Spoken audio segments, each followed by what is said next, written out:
trade and more investment overseas is a non-negotiable. But New Zealand's economic prosperity is only possible with global and regional security, and that is why New Zealand needs to use our agency, our influence, and our role in the world to contribute to and shape global and regional security, and you've seen our government demonstrate that from the outset. In Laos, I met formally and informally with several leaders to discuss security challenges and also to advance New Zealand's economic interests, and that included meeting Indian Prime Minister Narendra Modi, who I was pleased to sit down with for our first face-to-face meeting. It was a very warm, positive and constructive conversation that we were then able to continue when we were seated together at the leaders' dinner. Prime Minister Modi and I reiterated our commitment to take the India-New Zealand relationship to greater heights, and I accepted a formal invitation from the Prime Minister to visit India, and our teams will now work on securing mutually convenient dates for the visit to take place in what we hope will be the very near future, but likely in early next year. Growing our trade relationships will boost New Zealand's economy, lift incomes, reduce the cost of living, and provide the public services that Kiwis deserve. Trade supports a quarter of all jobs in New Zealand, and for those working in export industries, their incomes are higher too, earning 7% more on average compared to other sectors. Trade helps business too. Exporting firms are 25% more productive and grow faster than non-exporting firms. And that is why I'm ambitious for New Zealand to do more on the world stage, because it's how we become wealthier as a country, which in turn is how we can lift incomes, create jobs and opportunities, and afford to invest in better public services that Kiwis so deserve. Ultimately, it's about improving the quality of life for New Zealanders, who we know have been doing it particularly tough over the last few years. 1 year ago today, New Zealanders put their trust in National to lead a new government and to get the country back on track. National campaigned on rebuilding the economy and lowering the cost of living, and New Zealanders responded to our plan by delivering us a historic victory, the first time under MMP that a major party has been returned to government after just 2 terms in opposition. Now in government, we are doing what we promised to do and what New Zealanders elected us to do. We are making the tough but necessary choices to help us rebuild the economy. We kicked off a savings program as soon as we entered government, with $7.5 billion in savings identified at the mini-budget last December, rising to $23 billion in savings locked in at the budget in May. And that ensured that we could deliver tax relief and fund frontline services without stoking inflation or driving debt higher. We're also taking bold action to turn New Zealand into a high-growth economy, and that means clearing out the blockages and opening up competition in construction and financial services, agriculture, infrastructure and housing. And of course, at the centre of those reforms is Fast Track, with 149 regionally and nationally significant projects set to enable 55,000 new homes and the equivalent of 30% of current renewable electricity generation. We're now seeing signs that our plan is working. With financial discipline in place, interest rates are falling, food inflation remains low, business confidence has risen significantly, and forecasts suggest that inflation is set to keep falling when the latest data is released this week. I know, however, it is still tough for many Kiwis out there, and there is so much more for us to do. We certainly aren't out of the woods yet, but as Forsyth Barr said last week, the contours of an economic recovery are starting to take shape, so we know that our plan is putting us on the right track. I'll now hand over to our Finance Minister, Nicola Willis, to talk a little bit more about the direction of our economy and what it means for families and businesses. Thank you, Prime Minister. We're in the midst of a big couple of weeks. Last week, the Reserve Bank dropped the official cash rate by 50 basis points. Treasury released the government's financial statements for the year, and we got an update on food prices. This week, of course, we'll get the latest inflation figures. What these various releases tell us is that neither the books nor the economy are in great shape, but the steps we are taking to bring government spending under control, reduce the red tape that is stifling development and innovation, and restore confidence to the business sector are beginning to have an impact. The drop in the official cash rate was particularly welcome. It confirmed the Reserve Bank's confidence that inflation is back under control and is helping to put more money in people's pockets and increase the opportunities for businesses to invest and innovate. Last week's drop of 50 basis points, of course, followed the 25 basis point drop in August. Individual circumstances vary a lot, and if people are interested in what these dropped rates mean for them, I'd recommend they look at a reputable mortgage calculator. But to give one example, a drop from a 7% mortgage rate to 6.25% for a family with a 25-year, $500,000 mortgage would lower their fortnightly mortgage repayments by just over $100. Add to that tax relief that took effect on 31 July and the family boost payments that families earning up to $180,000 with childcare costs are now eligible for, and many families are now significantly better off than they were a year ago. Markets are anticipating more good news this week when Stats NZ releases the latest inflation figures, and Friday's food price released provided more good news, particularly if you like kumara, potatoes and onions. They were the standout performers in an 8.3% drop in the prices of fruit and vegetables over the past 12 months.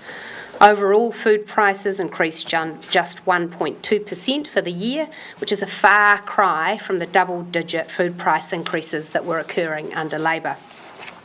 Creating the economic conditions for these sorts of reductions is a key part of the government's plan to address the cost of living and ease the financial burden on Kiwis. It's early days, there's still more work to do, but our careful and deliberate plan to rebuild the economy is working. And I'll now hand back to you, Prime Minister, because I know that you have an announcement to make that will be of considerable interest to everyone, including me as the Minister for the Public Service. Well, thank you, Nicola. I am delighted to announce today that Sir Brian Roach has been appointed as the next Public Service Commissioner. Sir Brian, as many of you know, is a highly respected New Zealander who has held a number of significant leadership roles across both the private and public sectors. He was previously the Chair of the Cyclone Recovery Task Force from 2023 to 24, Chair of the New Zealand Transport Agency from 2019 to 23, and Chief Executive of New Zealand Post from 2010 to 2017, and prior to that he was a partner at PricewaterhouseCoopers from 87 to 2009.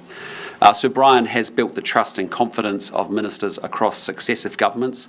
He is authentic, he is honest, and he has a deep understanding of the public service and its functions. He understands how to manage problems, develop talent, and importantly drive performance. And this aligns with our government's focus on raising the performance of the public service so that New Zealanders get the services that they expect and deserve. And with broad networks across New Zealand and experience working with stakeholders, including several iwi, Sir Brian has the capability and credibility to lead the public service chief executives. Sir Brian has been holding a number of directorships and appointments and has or shortly will be resigning from a number of these. However, he will retain a small number of private sector board positions, and as part of his appointment process, the Governor-General has given her approval for him to do this. The roles are expected to require less than 4 hours per week of his time on average across the year, and his remuneration will be adjusted to reflect this. Sir Brian will start as Public Service Commissioner on November the 4th, and his term will run until June the 30th, 2027. I would like to take a brief moment to acknowledge the leadership and efforts of Heather Baggott, who has acted as Public Service Commissioner while the appointment process for a new Commissioner has been undertaken. Heather has stepped into the role and done an admirable job for the government and for the public service, and I'm sure many others will join with me in thanking her for her calm and very thoughtful leadership over recent months. Before we get into questions, and we do need to hard stop just at 4:30, I'll quickly run through House business. This week we will be considering further stages of the gambling, definition of remote interactive gambling amendment bill, and the resource management, freshwater and other matters amendment bill, both of which are part of our Q4 plan. And with that, Nicola and I are very happy to take your questions. Israel has targeted UN peacekeepers. Yeah. What is the government's response? It's utterly unaccepted. I called it out in my statement at the East Asia Summit as well, as saying that it is totally, utterly unacceptable for Israel to be targeting UN peacekeepers. That is unacceptable. How far do they have to go? How far does Israel have to go before New Zealand starts applying sanctions? Well, again, those are conversations we'll have into the future, but for right now, I think the whole world is outraged that Israel is targeting UN facilities. They are there on a peacekeeping mission to try and keep the peace on that border, and what we're seeing overnight is, and what we've seen actually over the last few days, is unacceptable. Being outraged can only do so much, though, right? So what is it going to take before New Zealand stands up and sanctions Israel? Well, I'm actually very proud of the way that we've actually stood up. We've actually put sanctions in place with extremist settlers on the occupied territories, as you well know. We've been consistent calling for Israel to respect international law and the protection of civilians, and we'll continue to do so. So, the reality is this is new news. It's unacceptable. I've called it out in the East Asia Summit as one of the few leaders who identified it when it was happening, and I'll continue to do so.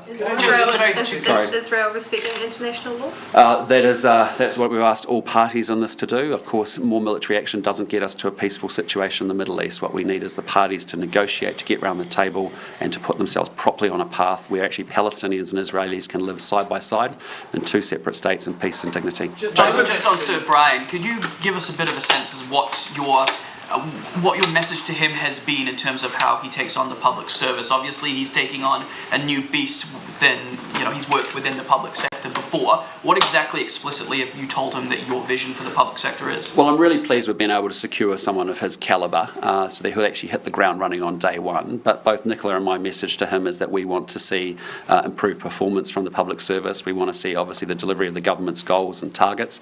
But importantly, we also want to see the development of the next generation of talent within the public service. We have incredible public servants, and we want to make sure that we're developing that next rung of talent that will be the future CEOs of these organisations in the years to come. And so I think there's a big focus on talent development as well. What about in terms of the level of job cuts going forward? Have you had any briefings? Our focus hasn't been, and our conversations haven't been around that. Our focus has been on about making sure we get a high-performing public service that is motivated with a strong culture to deliver for the government. When Peter Hughes was first appointed as Public Service Commissioner in 2016, that was for 5 years. The term for Sir Brian is roughly half of that, 2.5 or just over that. What's the reason for that? Yeah, I'll let Nicola talk to that. Look, I asked Sir Brian to apply for this role. He wasn't in the initial batch of applicants. I judged that he has a particularly special skill set with the balance of public and private sector experience. And in asking him to apply, he made it clear that was going to require sacrifice from his family, and this was the term that he wanted to sign up to. And we've accepted that in 2 years and 8 months, he will have a significant impact. He will be able to make big changes in the public service. And as the Prime Minister says, one of his key roles will be to develop the next generation of talent so that there is a suitable successor to him. What was the hold-up there? Sorry. What was the hold-up in finding him? That was 8 months to lock down a new commissioner. Like, were the initial batch just not the people you were looking for? Well, we're satisfied that Sir Brian is a fantastic public service commissioner, and we are pleased that we were patient. We consistently said that getting the right person was more important than being in a hurry. You've also been looking at getting much better data, like how much the spend is on contractors and consultants, and all the figures about how many people we have in the public service. What sort of direction is he going to be taking the public service, and will it be the one that you want? As the Prime Minister said, we've asked him to have a focus on performance and delivery against the government's targets. And we've had a period in New Zealand's history over the past 6 years before we came to government in which expenditure by public sector agencies increased dramatically, but many New Zealanders couldn't point to improvements in the services they receive. Our focus and what we've asked to be judged by is, are New Zealanders receiving better services?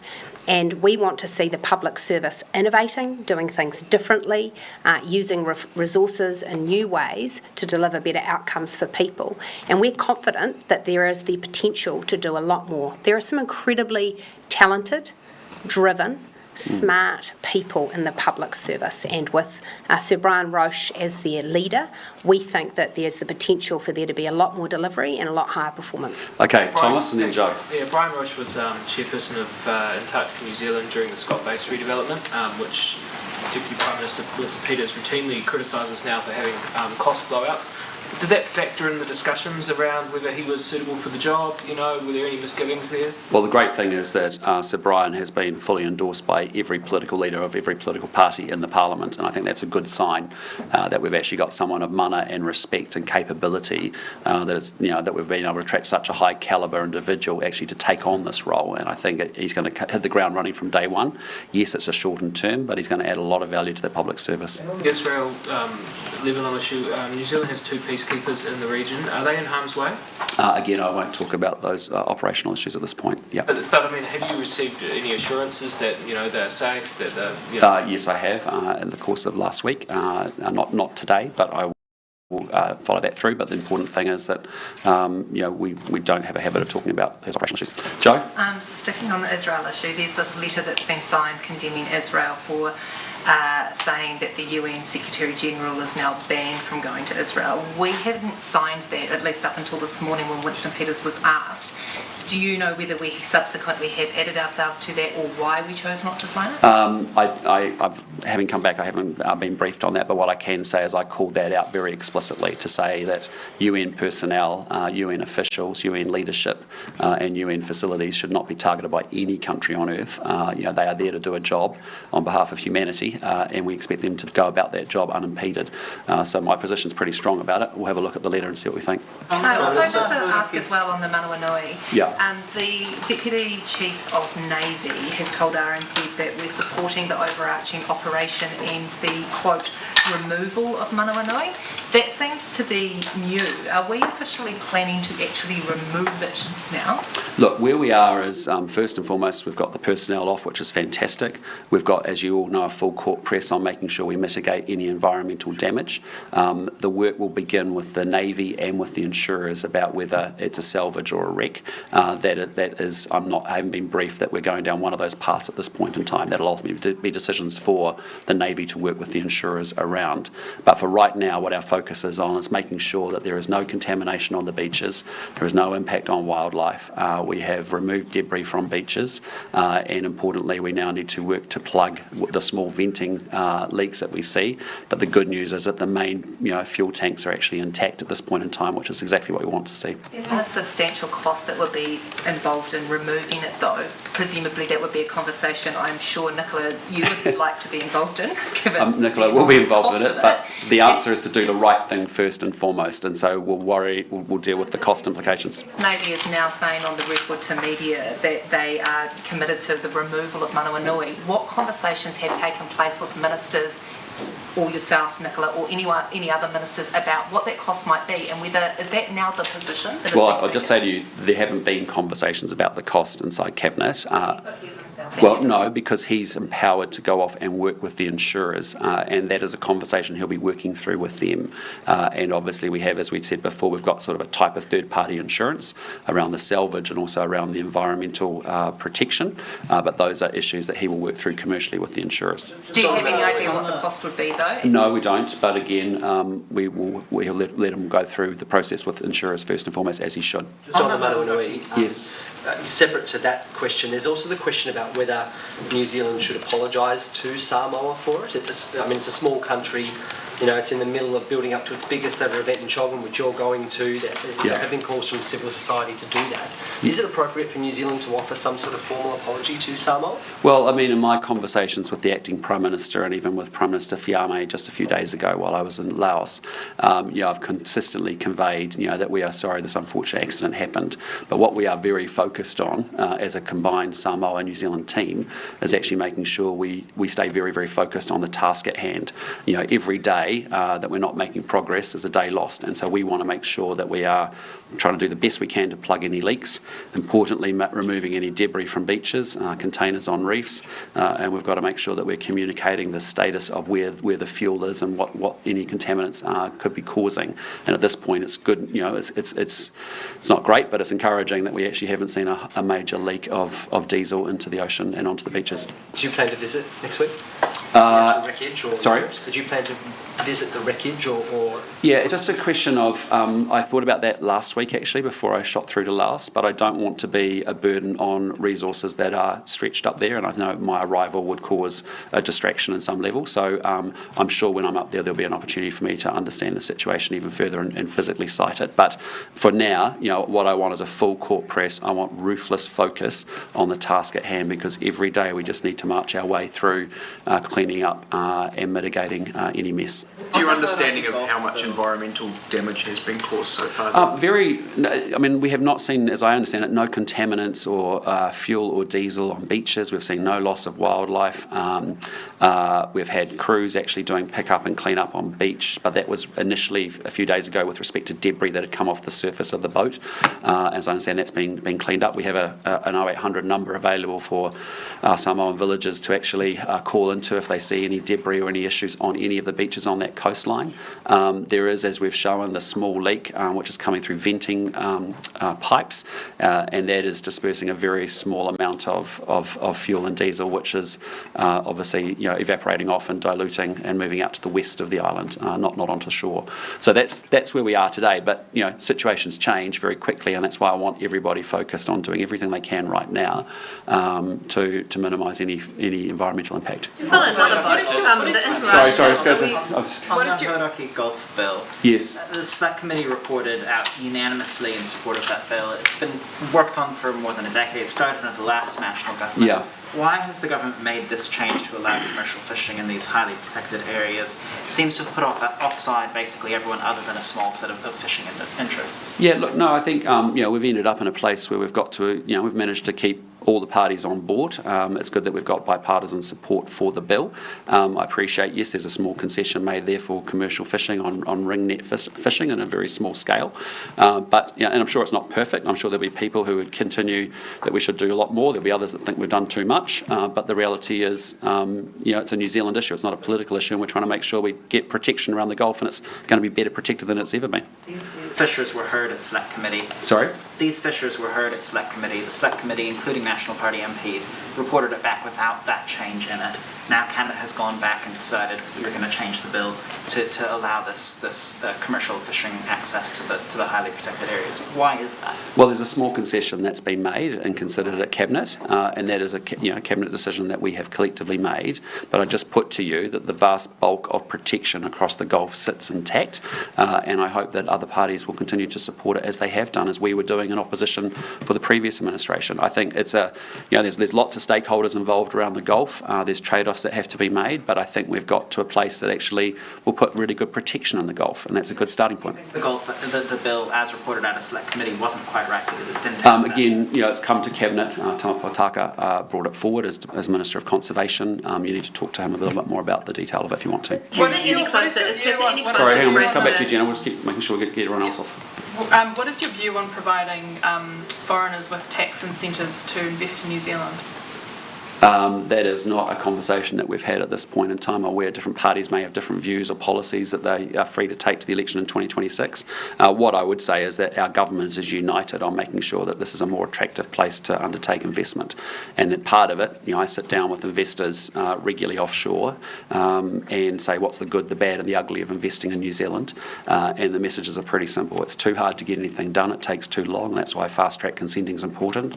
You're seeing an adjustment, as you've seen from the principles that David Seymour talked about with our overseas investment review, that there'll be a shift there in terms of we'll have protection, but we want to make sure we welcome capital to New Zealand. And then we've also created the National Infrastructure Agency with the view of actually having a clear set of investable pipeline of assets that actual overseas investors could invest in with respect to public infrastructure, and obviously investments with private companies are welcome too. Does New Zealand need to do more though? New Zealand does need to do more, as you well. What you just outlined. Well, no, I just say to you, you've watched over the last 6 years New Zealand fall to the bottom of the OECD as being a place that doesn't attract foreign direct investment to its shores. We think that actually putting in place a new funding and financing mechanism that's open to foreign capital is a good thing, and that will be delivered through the NIA, as I said. The fast track consenting, and given the problems of actually of building things taking too long and too expensive. And if you're a global investor, you've got 195 other countries and options to invest in, and we have to make sure we're competitive in that regard. And importantly, yes, making sure that we make the process more simple and easy for people to bring investment here. In 2014, Judith Collins, as Justice Minister, told the UN that there was no state torture in New Zealand. We obviously now know that that is wrong. Has that been discussed between you, her comments then versus what we know now, and whether it is appropriate for her to be involved with the government's response? No, we haven't had that direct conversation about her comments in 2014. But what I just say to you is, we've come out very clearly and said, many government agencies handled the situation abysmally poorly, and you'll hear me talk more about that on November the 12th. You opened your press conference. Oh, go ahead, Jenna. Has Cabinet made a breakthrough on the stalemate around the inter-islander ferries yet? Well, I'd reject the characterisations in your question. As I've previously said, we intend to make further announcements about this year, and that remains our intention. Is there any chance that New Zealand will get rail-enabled ferries? It is absolutely the case that the Cook Strait requires ferries that are able to take rail freight, and that is our intention. What about drive-on, drive-off rail-enabled as well? We require a ferry service that can integrate effectively with our rail service, because our rail service has an important future in distributing freight from the North Island to the South Island. Does that mean tracks on the boats? There are a number of ways of achieving that. You opened your press conference by talking about it's been a year since the election. We've heard about all the things that you think that you've done well. Have you got any regrets looking back on the last year? Just the only regrets we're going to have is that we don't go fast enough and we're not bold enough, and that's the focus of our government. We have those conversations amongst ourselves every single day. It's why you've seen us set 6-year goals, which we think represent what New Zealanders would expect us to do to deliver better outcomes, and importantly, that's why we have the quarterly action plans, because we are focused on actually making sure every 13-week period counts and we're getting things done. Surely you have something more specific than just we didn't go fast enough on some things. Is there one thing that you look back on that you think this is different than what I thought it would be like being Prime Minister? No, I'm only really looking forward, saying how do I go faster, how do I get things sorted faster and quicker. We've got a big turnaround job, and I just say to you what is encouraging is when we see inflation coming down, we see interest rates coming down, we see confidence rising to high levels, that's a good thing. Do you think over the last year you've learned to speak like a politician a lot more? That'll be for you to judge, Jason. I'm sure you'll write some lovely articles about it, so it'd be great. Joe. Back onto the ferries topic, there were 4 issues in the past week with the Blue Bridge. A few weeks ago when you were here, Nick, I asked you whether we had a reliable service, and if someone asked you in the street how you'd answer that, given the problems we've now seen with the Blue Bridge as well as the Inter-Islander. Do we have a reliable ferry service in New Zealand?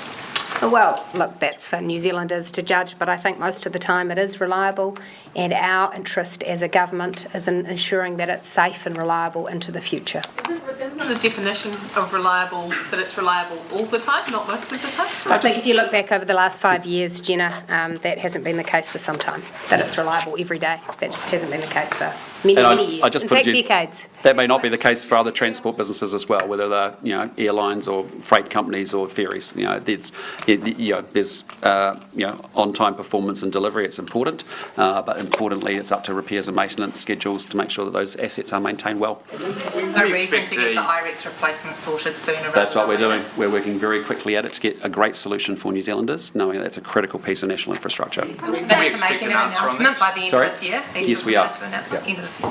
Prime Minister, are you confident you'll have something substantive to offer abuse and torture survivors come November 12? Well, look, as you heard the Minister say last week, there's an incredibly complex set of recommendations. I presume you've read the report yourselves, but over 230 recommendations from the interim report and the final report.